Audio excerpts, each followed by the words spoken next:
Okay. Oh, there we go. Afternoon, everyone, ladies and gentlemen. Thank you so much for being with us this afternoon. We are going to be starting shortly. We're still waiting for a few of the guests to arrive.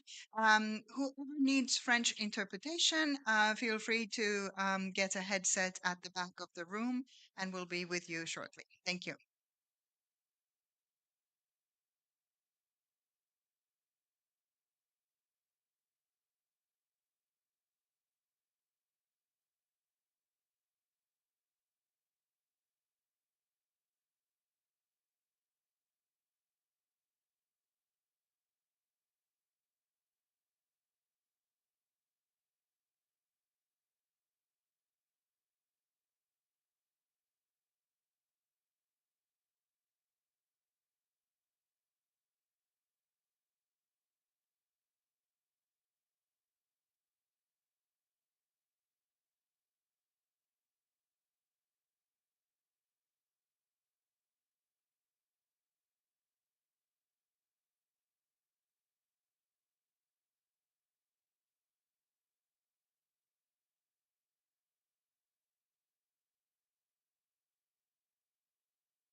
So, good afternoon, ladies and gentlemen, and welcome to this special event, Rising Tides, Rising Voices, Addressing Climate Vulnerability in Small Island Developing States during IFAD's 13th Replenishment Cycle.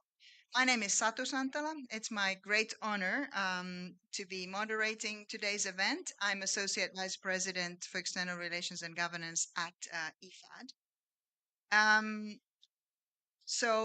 Just on housekeeping, just so you know, this event is going to be broadcasted or live online. And today we have the great pleasure of being joined by very distinguished speakers to discuss the unique challenges that SIDS face, but also the opportunities and experiences on building resilience and adaptation to climate change in these really unique environments. Before we dive into this very interesting conversation, I would like to take you all to the heart of the discussion, into the SIDS themselves.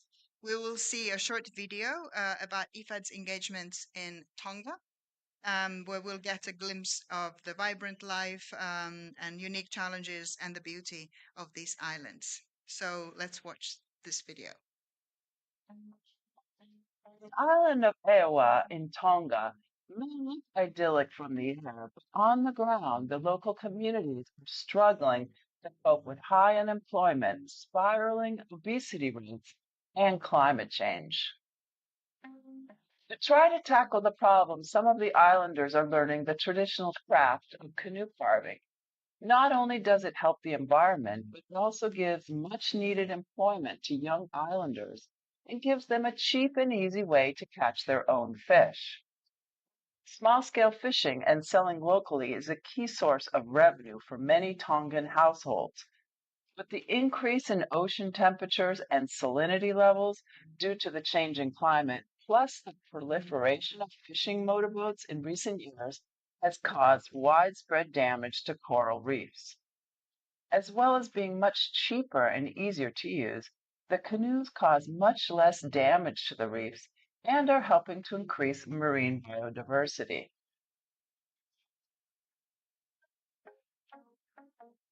Canoe carving lessons are led by the elders who can pass down traditional knowledge. Kawela kwenia hataha ku fi alugita e to tong e havaka ke aloi.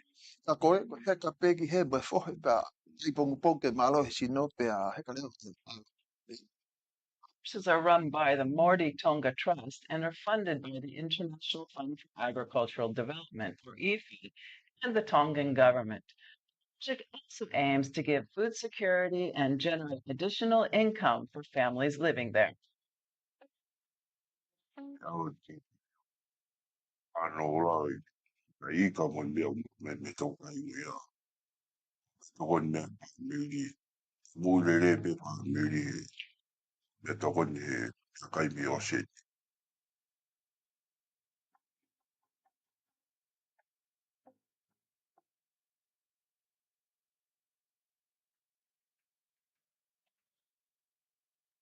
And now I have the great honor to welcome His Majesty the King Tupu VI of the Kingdom of Tonga.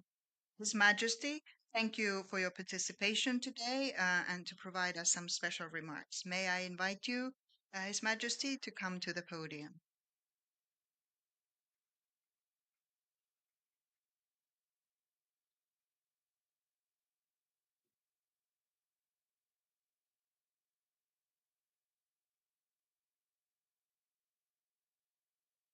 Thank you, Mr. President, Prime Minister, honorable ministers, ladies and gentlemen.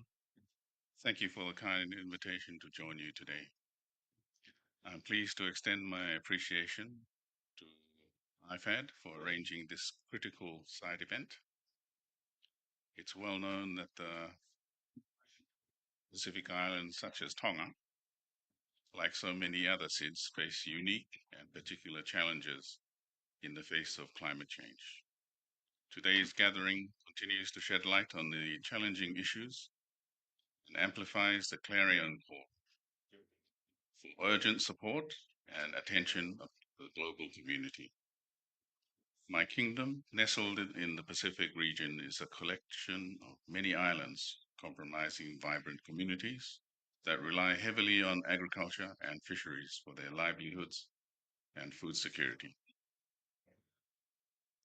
Small-scale farmers and producers are the resilient backbone of our society, yet time and again, they are amongst the hardest hit by the unrelenting effects of natural disasters and climate change. Rising sea levels, extreme weather events, such as frequent tropical cyclones, as well as prolonged periods of drought, and ocean acidification threaten our agricultural and fishing industries, as well as traditional foundations of our way of life. In spite of these challenges, we prioritize climate adaptation and mitigation efforts. We have committed to addressing the urgent need to invest in adaptation solutions that can help our people withstand these destructive forces of nature as a result of unscrupulous, anthropogenic activities that are now irreversible and costing lives within our small shores. This is not a task that we ought to undertake alone. It's a moral imperative that the global community recognize the unique climate-related issues that SIDS like Tonga face. Our vulnerability to climate change is without precedent. Efforts such as today's side events highlight the importance of mobilizing climate finance to assist SIDS in their adaptation efforts. Tonga is committed to this cause, and we acknowledge the critical role that IFAD plays in supporting us. Since 1983, IFAD has invested in Tonga's rural development and agriculture through a number of projects, with a total investment of $33 million, in which IFAD's contributed 16.7. These projects have directly benefited over 17,000 households. These projects support community development and development of sustainable livelihoods to 122 rural communities across Tonga.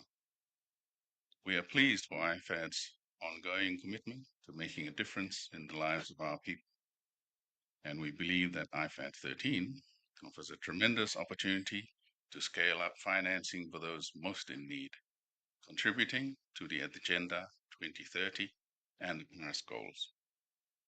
Collectively, we can strengthen our resilience in the face of global food crisis and address the pressing issues of our time.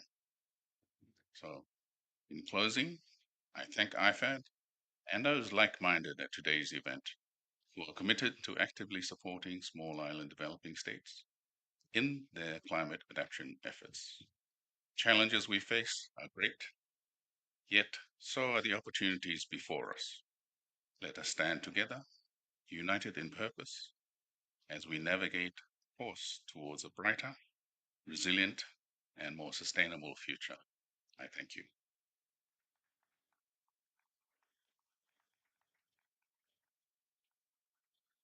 Thank you, His Majesty, for your remarks. Now I would like to invite the President of IFAD, Alvaro Lario, to the podium for his opening remarks.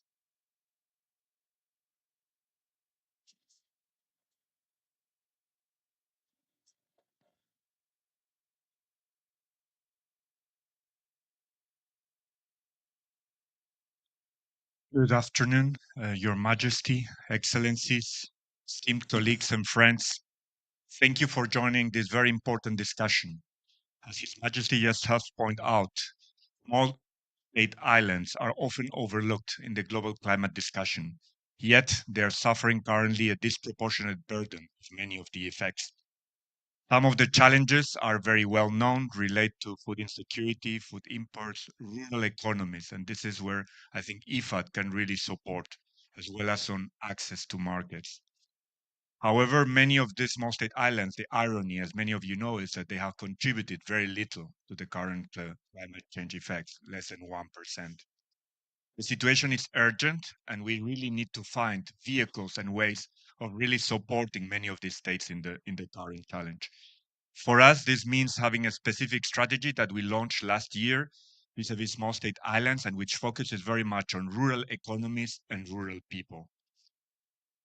We know that with the right experience, with the right investments, it is possible to restore to damaged ecosystems, and at the same time also to build resilient food systems that also enable small farmers, small fishers to receive decent income. There is considerable potential for many of these rural islanders to really have better access to markets. And for this, we also need to understand the needs, and we need to understand how they can be scaled up, and we have to listen to their voices. Let me share you an example in Tonga. The Mordi Tonga Trust, which was established through an IFAD project with the support of the government of New Zealand. It introduced community development plans, and it has successfully amplified many of these voices and needs of the rural communities that are currently now integral in many of the programs that we are developing. We will continue collaborating with the trust and to improve livelihoods and to bolster the community resilience. Let me give you another example in the region. And we also have Fiji, which I'm sure will speak about our work. But let me also Grenada, where IFAD is supporting sustainable climate smart agriculture through agro-processing enterprises that increase the sustainability of small farmers as well as small fisheries. One of the key challenges at the climate finance agenda, as the Bridgetown agenda has pointed out, is actually how to be able to finance both the small state islands as well as the middle income economies when they are already highly indebted. And we have to be very conscious of how we can catalyze through grants, but with a mixture of blended finance in many of these countries in order not to add to a lot of the debt burden that they are already suffering to. For us, this means in IFAD 13, we are aiming for a replenishment of $2 billion US, which will translate into a 10 billion program of work, which will raise the income of more than 110 million small-scale farmers throughout the world. And this is what we need right now to support climate resilient agriculture, environmental sustainability, and biodiversity management. We remain committed to working in seeds today, tomorrow, and for many years ahead. And our main focus, as I said, is to strengthen the agriculture sector, rural livelihoods, improving access to market, and also enhancing food security and nutrition. There's many partners in the room with whom we are currently co-financing, and IFAD really wants to make sure that this finance goes to that first mile where the food is being produced or where the fish are being caught, and also that this transforms these rural communities and their livelihoods. Let's all work together. Thank you very much.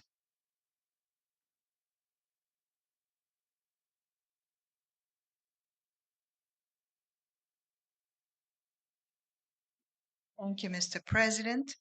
And once again, I would like to very warmly thank His Majesty King Tupu VI for your participation. Let's give another round of applause for His Majesty. And now, let us move forward in our program to a panel discussion. And let me invite the four panelists with me to the podium, please.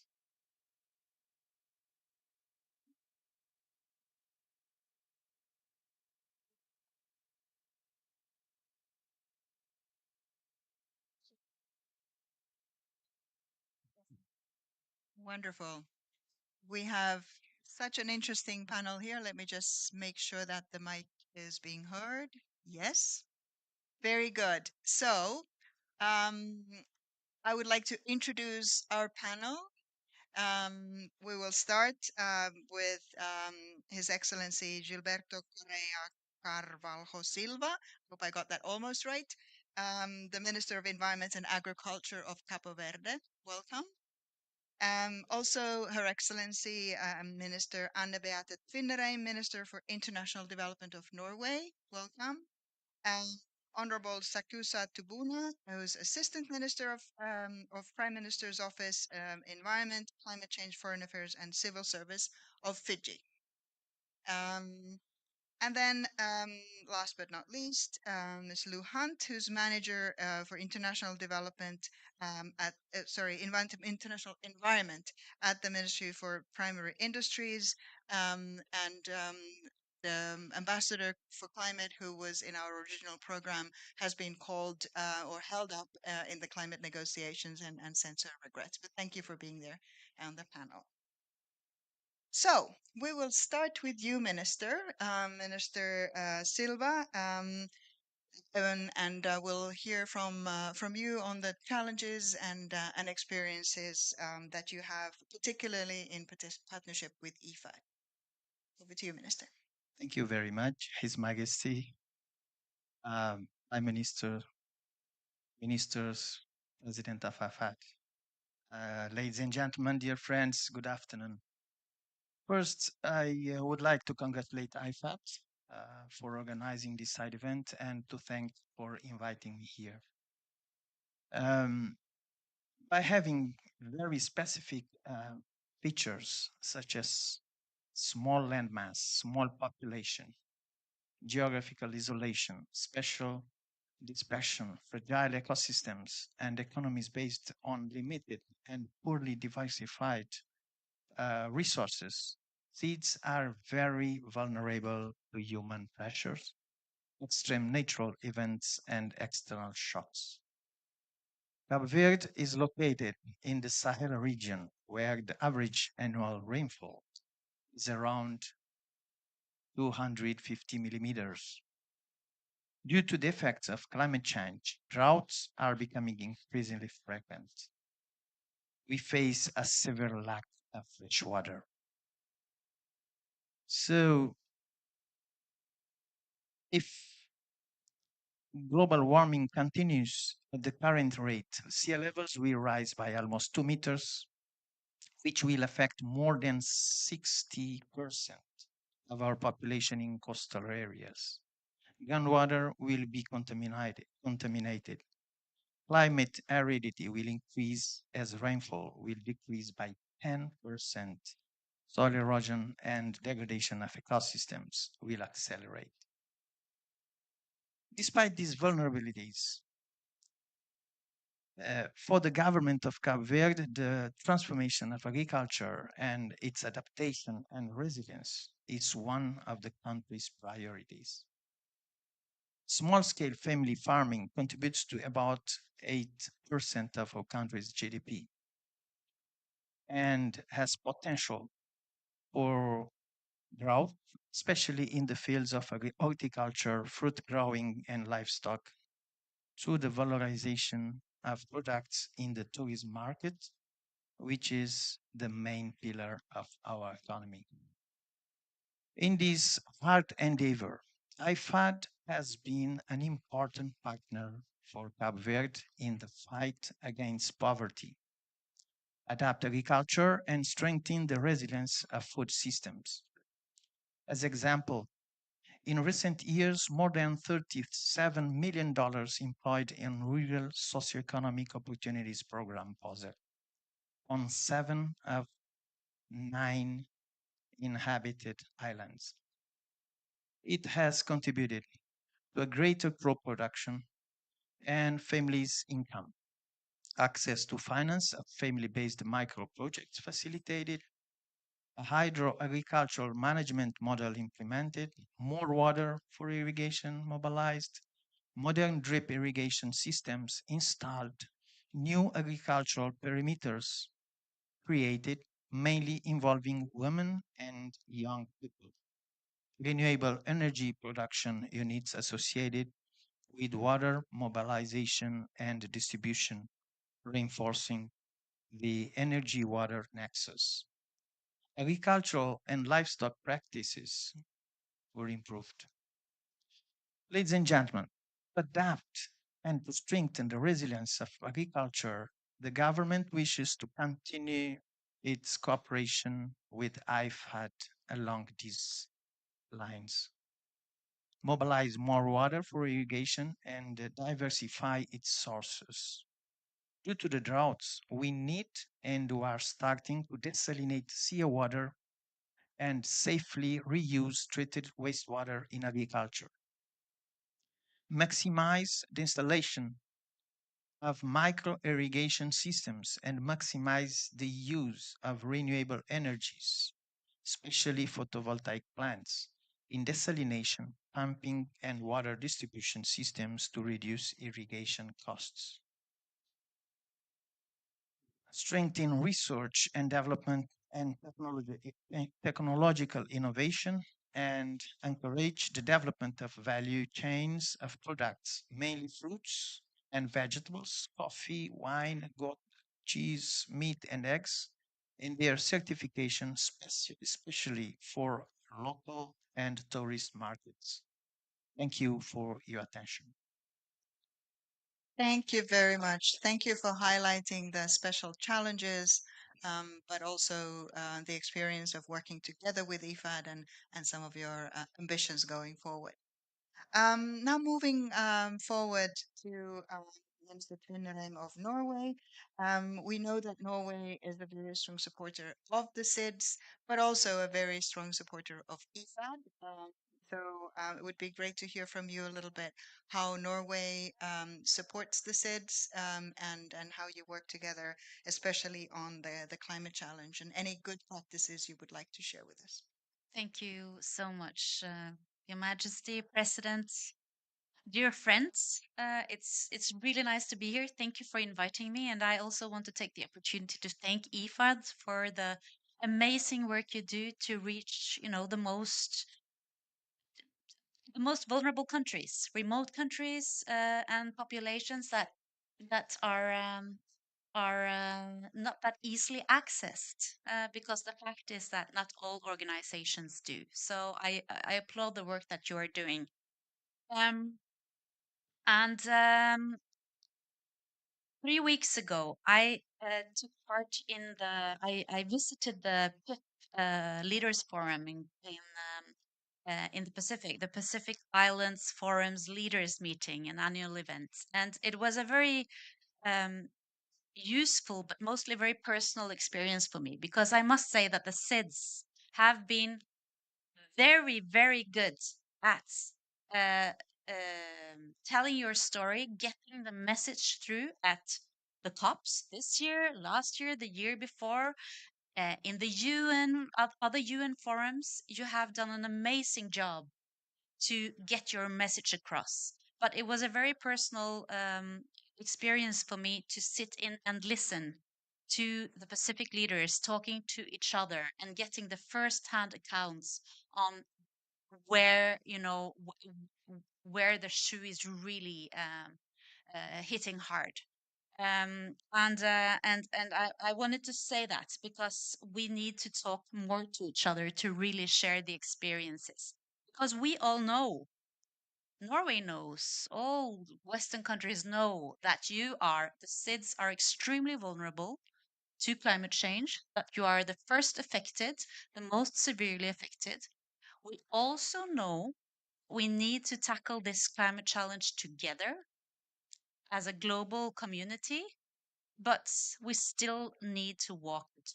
We need to get the climate finance up on the table, and we need to make sure that you access the climate finance.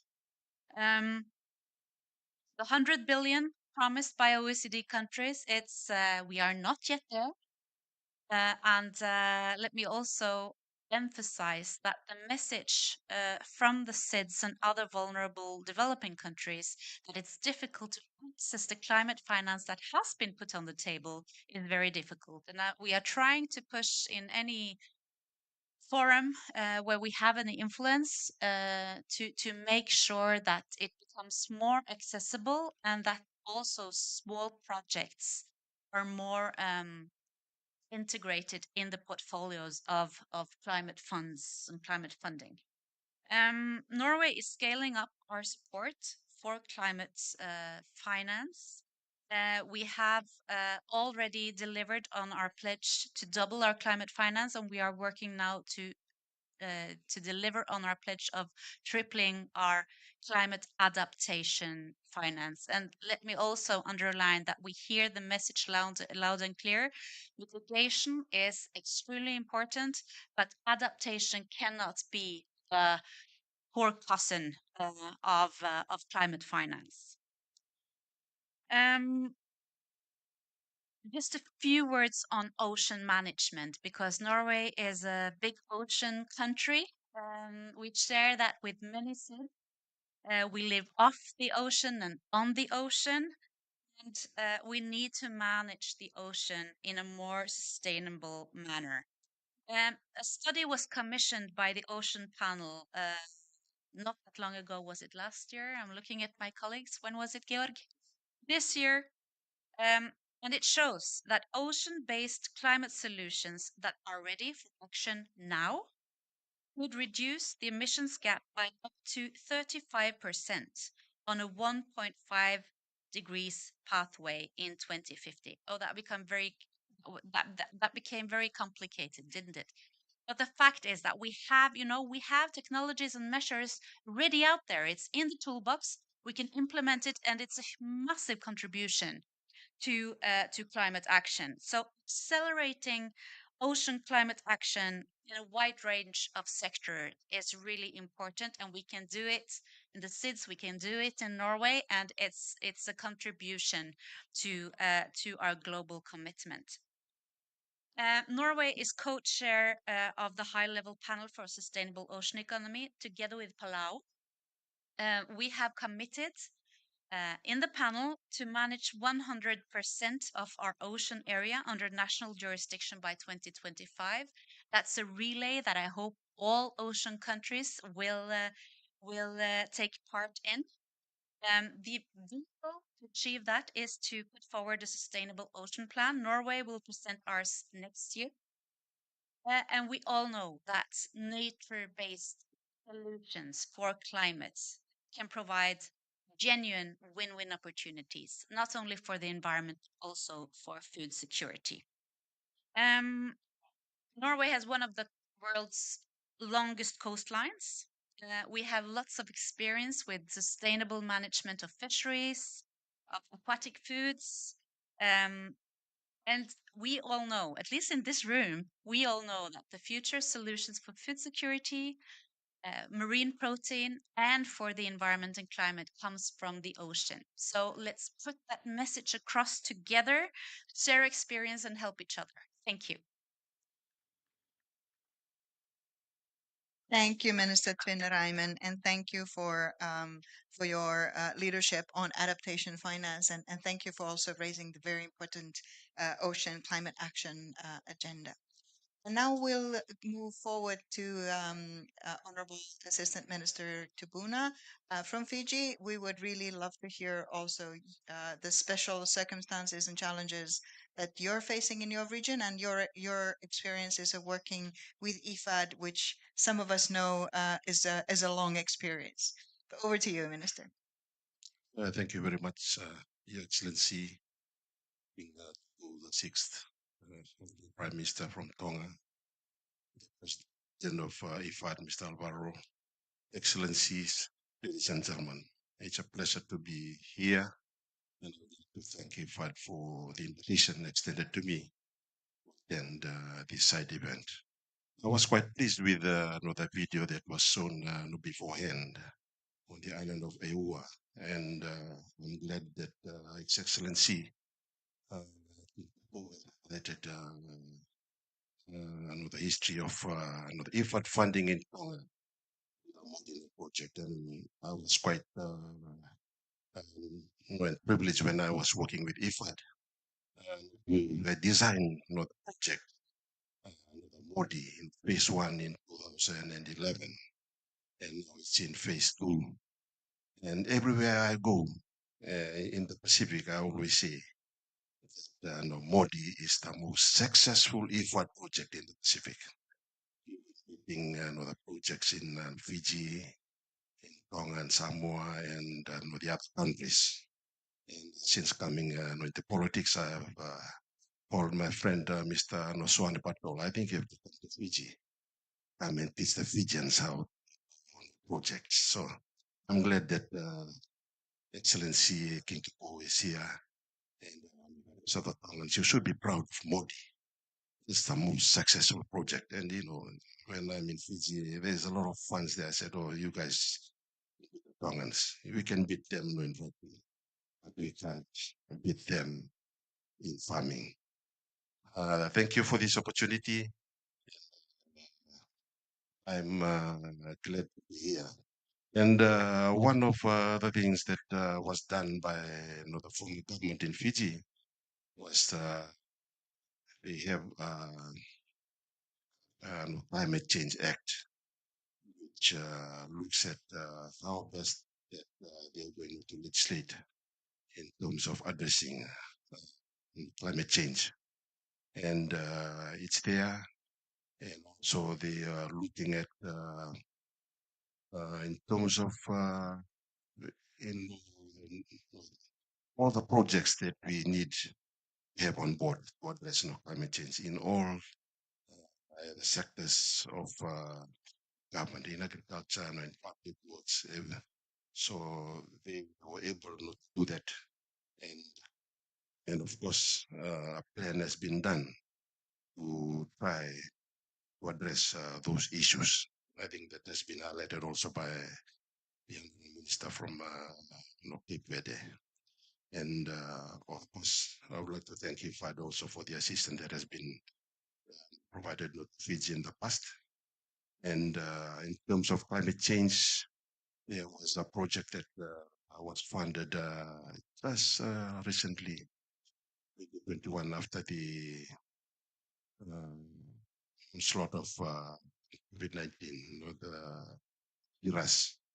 And of course, also was another beneficiary also in this project. Through the PRESS project, they installed justice within justice in some of the communities, and utilizing the local waste, and of course producing gas for soul cooking. At the same time, they can use that also for manure and increase productivity at the farm level, producing vegetables and also fruit crops. And of course, you should you don't know the price and the cost of manure is fertilizer is significantly increased since COVID, increased by almost 50%. So this project that was introduced by IFAD was trying to address that increasing funding towards assisting farmers produce their own fertilizer. And also, at the same time, they don't have to cut down trees because they use trees for firewood. And you're aware that in Fiji there's a lot of rain, and there's an increasing incidence of landslides. Just not 2 weeks ago, 5 houses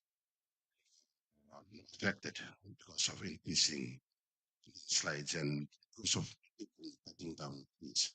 So the project that was introduced was assisting them to produce gas and also not cut down trees to use for firewood. Of course, we are looking at more opportunities to work very closely with IFAD and to ensure that we replicate the success that has been undertaken in other countries, particularly in Tonga, to see how best that we can do the same sort of project. And in Moody, Tonga is very successful because you are empowering the people, changing the mindset of the communities. And I think that's very important in the Pacific. We need to change mindsets and people to think alike, working with the community to ensure that we address climate change. Thank you very much. Thank you very much, Minister. And I can attest to the reputation of the Mordi project in the Pacific. I had the opportunity to visit the Pacific Week of Agriculture in March, and that's all everyone talked about, at least in my view. And thank you for highlighting the critical role of people themselves and mindsets and communities, empowering them. And now over to you, Lou Hunt. Of course, New Zealand is also very known for its steadfast support to the SIDS. So I wanted to hear a little bit from you as well. Go ahead. Thank you. Tēnā koutou katoa, Your Excellency, Ministers. Apologies from our ambassador. You have me covering from New Zealand. Um, New Zealand is a country of Te Moana Nui a Kiwa, the Pacific Ocean, and our response to climate change is deeply shaped by this. We, in 2001, quadrupled our commitment to finance to commit 1.3 billion from 2021 to 2025. And that is fully programmed now, this commitment, and 60% of that is going to the Pacific. 75% of that is going to supporting adaptation and resilience. And in spending this climate finance, particularly with the SIDS, we are aiming to be partner led. So we are listening to partners' priorities and putting our support behind those. The support covers a range of activities from tackling invasives to developing NDCs and national adaptation plans, supporting resilient renewable energy systems, and supporting effective weather and climate forecasting to anticipate climate impacts. Right across the COP28 agenda, we've a strong emphasis on supporting the SIDS across all of our efforts and looking to amplify the voices of the Pacific in addressing climate change where we can. We are supporting the fantastic Moana Blue Pacific Pavilion. I'm not sure if you've been there, right across the other side of the Blue Zone. Encourage you all to go and check it out. Fantastic Manaakitanga the other night, the kickoff event. Thank you, team. This focus extends to within IFAD. So we're a strong voice for the needs and interests of SIDS within IFAD governance. And to accelerate climate finance, we're looking to shift from project by project approaches to programmatic approaches where that's appropriate, to try and reduce the transaction costs and provide longer term predictability. We have a country flexible finance program where we're developing the climate finance to be more accessible and more effective for partners in the Pacific. And this provides finance directly and provides that flexibility to pursue the direct the priorities and strengthen the capacity within SIDS to manage the climate, the finance effectively. There are two elements to that program: a financing element and a capability element. Within the country flexible finance mechanism, which is the flagship of New Zealand's climate finance portfolio. So it's well underway with 60 million already programmed to 5 countries and the wider capacity program rolling out later this year. The objectives of this program are to demonstrate a successful model for delivering accessible and predictable climate finance at scale to the SIDS. And we plan to deliver more of our climate finance through this mechanism in future. Thank you. Thank you very much. And thank you for highlighting the crucial need for programmatic, predictable, accessible climate finance. That is very, very important. I wanted to ask a few questions to our panelists as well. You all may know that IFAD is currently in its doing a consultation for our 13th replenishment. Always very crucial to make sure we have resources to continue our important work going forward. And at the same time, as it's about resource mobilization, it's also about members coming together to agree on the future direction of the institution. And in that consultation, climate has really become one of the key issues. Okay, we recognize His Excellency. Thank you very much for being with us today. Thank you. Yes, so climate, in particular, climate adaptation is a central feature in our coming work. And in this regard, I wanted to ask Minister Silva for the upcoming period of collaboration with IFAD. How do you see opportunities to amplify the impact for small scale producers and the rural port in your country? And particularly with IFAD as a strategic partner investing in adaptation solutions. Don't worry. Sorry. Thank you so much for the question. As I referred in my previous statement, Cabo Verde wishes to continue its cooperation with IFAD, and due to the successful record of working with the government and private sector, and considering the scope of IFAD 13, I am convinced that we have a partnership opportunity to develop value chains in agriculture, livestock, and fishery. I am referring in particular to the organization of smallholders for to scaling up the production and market supply, strengthening the logistic systems and the infrastructure to deal with the mobilization and management of water in a sustainable way. So I hope during IFAD 13 period, IFAD will scale private sector engagement significantly to work more and better with the private sector to accelerate impact with more focus on water management through the value chain process. And for this, we need more access to finance. And it's not only about finance, it is also about the sharing of technology and building of capacity of our producers, mainly in rural areas. Thank you.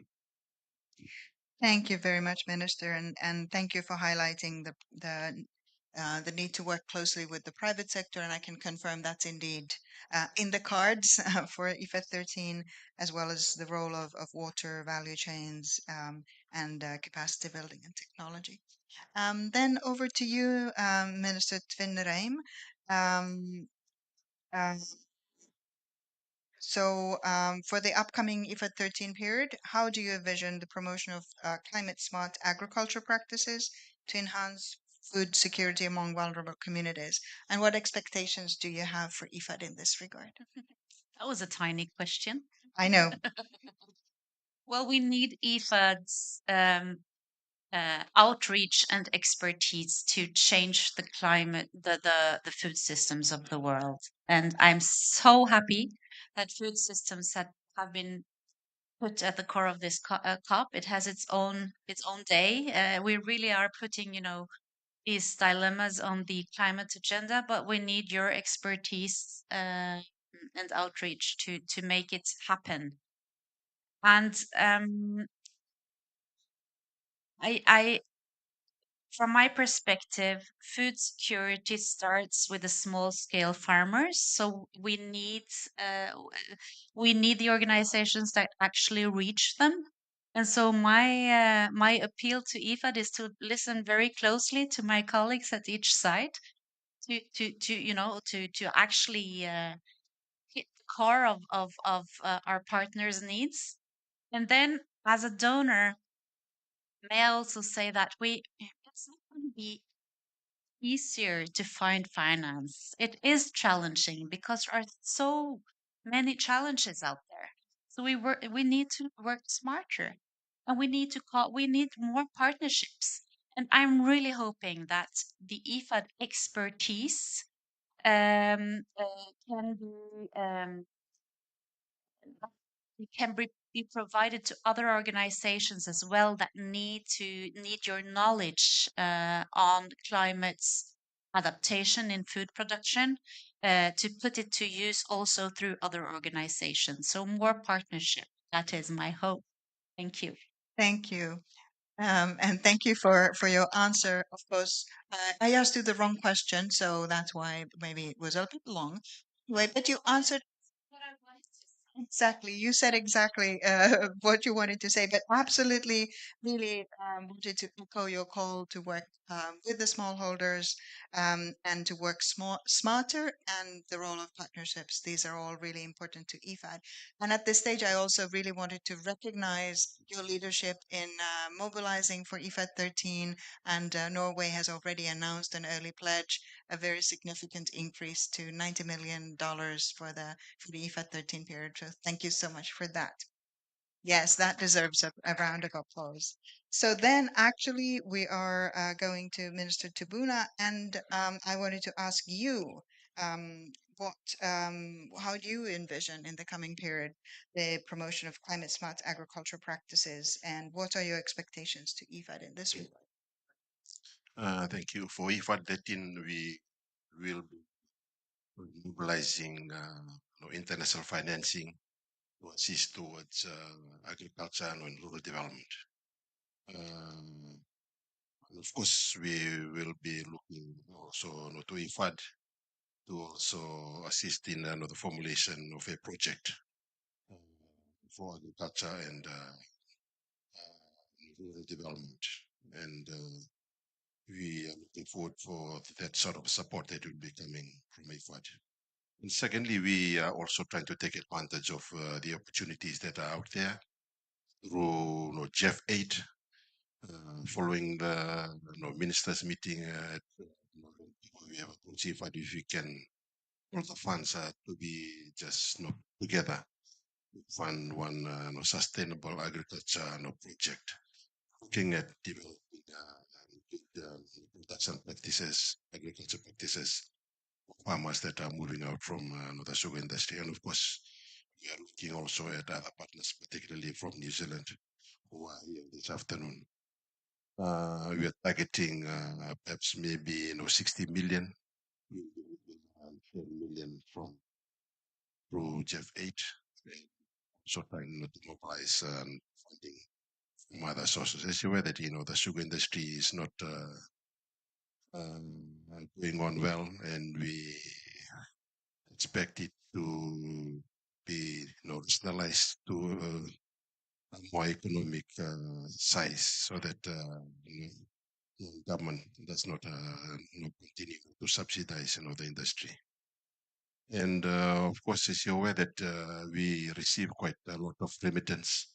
Last year, there's a total remittance from abroad is about Fiji $1 billion, about US $500 million. So we are looking to IFAD for some support to ensure that this fund is diverted to small scale enterprises in communities. When I was with IFAD, there was a similar project that was implemented in the Philippines, and it was quite very successful.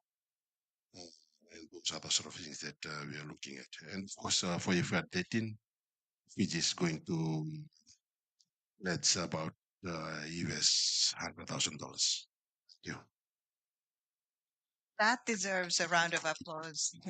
Thank you very much, Deputy Minister Tubuna, for highlighting Fiji's support to IFAD, also financial support to the replenishment. I have to say, I am really proud of the fact that IFAD is an organization where countries who benefit from its financing also decide to contribute. It's really a strong signal of trust in the institution. So that's really very important. And then, last but not least, I wanted to hear from you, Lou Hunt. So, according to recent research, climate finance going to small scale agri food systems has gone down by 44%, is now as low as 0.8% of total climate finance. It's crucial for us, the global society, to mobilize more climate finance to the most vulnerable populations. So, what are the critical strategies required to speed up delivery of climate finance? And what do you perceive? In what ways do you perceive IFAD 13 to be instrumental in tackling these challenges? Yeah, thank you. I think that example of Fiji contributing is, that's it's a collective problem, and we need collective solutions. And I guess in terms of critical strategies to speed things up, around simplifying and aligning processes. I already spoke to the New Zealand efforts in that space, just around trying to have a programmatic approach. So moving away from the resource intensity of small sort of project approaches. And also in terms of speeding things up, I think working with our partners to to help them articulate their finance priorities clearly to funding partners, to just oil that system and support them in strengthening the financial management that makes it all more efficient. In terms of IFAD 13, instrumental in tackling this.